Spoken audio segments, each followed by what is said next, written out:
Bonjour et bienvenue dans cette vidéo. Je vais vous présenter l'actualité du Barça aujourd'hui, en ce dimanche 14 mai 2023. Si vous êtes nouveau sur la chaîne, ici je parle généralement de l'actualité du Barça. Donc n'hésite pas à t'abonner, et appuyer sur le bouton j'aime pour me soutenir. Merci, et commençons.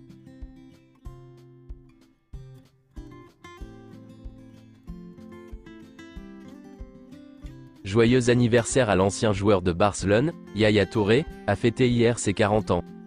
Il y a 14 ans hier, le Barça remportait la finale de la Coupe du Roi 2009, contre l'Athletic. Aujourd'hui le FC Barcelone affronte l'Espagnol à l'extérieur, et le Barça pourrait remporter le championnat en cas de victoire. Voici donc la liste de l'équipe qui a été convoquée pour ce match. Quelques déclarations Xavi, en conférence de presse d'avant-match. Aujourd'hui c'est notre chance, nous avons l'occasion de gagner le championnat, nous sommes déterminés. Nous nous attendions à un Espagnol féroce, car ils se sont améliorés récemment. Nous sommes prêts à 200%, très heureux et intenses. Aujourd'hui c'est notre première chance de remporter le championnat. Ce serait une grande saison si nous l'achevions. Une garde d'honneur lors des prochains matchs si nous gagnions le championnat? Vous connaissez déjà mon opinion à ce sujet. C'est un acte de respect envers le vainqueur, même pour exprimer son admiration. Nous l'avons fait avec le Real Betis l'année dernière, et je l'ai fait pour le Real Madrid, en tant que joueur au Santiago Bernabéu. Je respecte la décision de Busquets, et je lui souhaite le meilleur. Busquets est le joueur le plus intelligent avec lequel j'ai joué. Il a été un 10 en tout, spectaculaire. Nous travaillons sur une autre ère à venir. Nous espérons que des footballeurs comme Gavi ou Pedri pourront nous surpasser. C'est cela le sport et la vie. Avec Matteo Alemany, nous perdons un atout très important. Il a joué un rôle déterminant dans la restructuration du club, nous avons très bien travaillé et son départ est un coup dur. Piqué est un cas particulier, car il a pris sa retraite. Il n'est pas allé dans une autre équipe comme dans d'autres cas. Nous y avons réfléchi, et nous allons l'avertir pour l'inviter à fêter le championnat avec nous. Le Barça a l'intention d'inviter Piqué aux célébrations qui auront lieu, si le club remporte le titre de champion.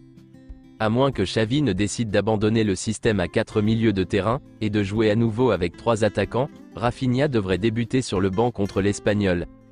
Ousmane Dembélé devrait être titulaire contre l'Espagnol. Le derby entre l'Espagnol et le FC Barcelone étant considéré comme un match à haut risque, l'Espagnol a désigné une force de sécurité spéciale qui encerclera son stade avant, pendant et après le match.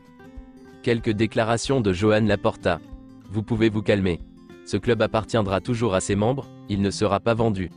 Nous recevons des attaques féroces de la part de personnes qui ne nous aiment pas, mais je ne crois pas à ces messages qui nous font mal paraître. Nous travaillons à sauver le club du chaos économique.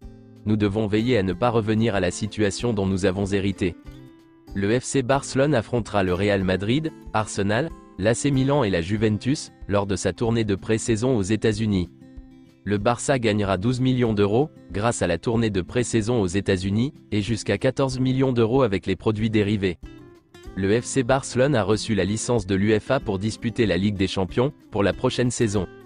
Il n'y aura pas de problème pour enregistrer les nouveaux contrats de Gavi et Araujo. Le Barça a bon espoir que la Liga approuve son plan de viabilité, et son premier objectif sera d'enregistrer les contrats des joueurs. Selon les derniers rapports du CIES sur la valeur du marché, Gavi et Pedri sont évalués à 150 millions d'euros chacun. Ils sont les joueurs espagnols les mieux valorisés, et figurent également parmi les 10 joueurs les plus valorisés au monde. La priorité de Sergio Busquets était de décider s'il allait quitter Barcelone, ou rester une saison de plus. Maintenant que son départ est confirmé, il va prendre son temps pour choisir sa nouvelle équipe. Il n'est pas pressé. Selon Mundo Deportivo, Ilkay Gundogan a revu ses exigences à la baisse, pour signer à Barcelone. Le club lui a proposé un contrat de 3 ans. Clément Lenglet sera la première vente du FC Barcelone cet été. Tottenham est en train de finaliser sa signature définitive, pour environ 14 millions d'euros. Selon une source, le FC Barcelone et Aston Villa ont entamé des négociations, pour la signature de Ferran Torres. Matteo Alemany souhaite faire signer Ferran Torres à Aston Villa. Des contacts ont déjà eu lieu entre les deux clubs, et son prix serait d'environ 40 millions d'euros. Aston Villa et Barcelone progressent dans les négociations pour Ferran Torres. Les deux parties ont la possibilité de parvenir à un accord. Selon Mundo Deportivo, Joan Laporta a conclu un accord verbal avec Jorge Mendes, pour Ruben Neves. La transaction est liée à la vente d'Ansu Fati, et à la possibilité pour l'agent de le vendre pour au moins 30 millions d'euros. Une autre source affirme que Ruben Neves est très proche de rejoindre le FC Barcelone. Le club a conclu un accord avec le joueur il y a 3 mois. La signature de Neves suscite des doutes sur le plan sportif, mais elle est économiquement bénéfique pour le club. La signature de Neves est très avancée. Wolverhampton est prêt à signer Ansu Fati pour Ruben Neves, plus 30 millions d'euros. L'arrivée de Neves à Barcelone serait une signature libre, et le club recevrait également 30 millions d'euros. Les négociations pour envoyer Ansu Fati à Wolverhampton et recevoir Ruben Neves et 30 millions d'euros ne sont pas terminées, parce qu'Ansu Fati ne veut pas quitter le club. Jorge Mendes est en train d'élaborer une autre stratégie. Il pourrait inclure Dest, Abde ou Nico Gonzalez, dans un échange contre Neves. Le Barça ne signera Neves que si c'est financièrement avantageux pour le club.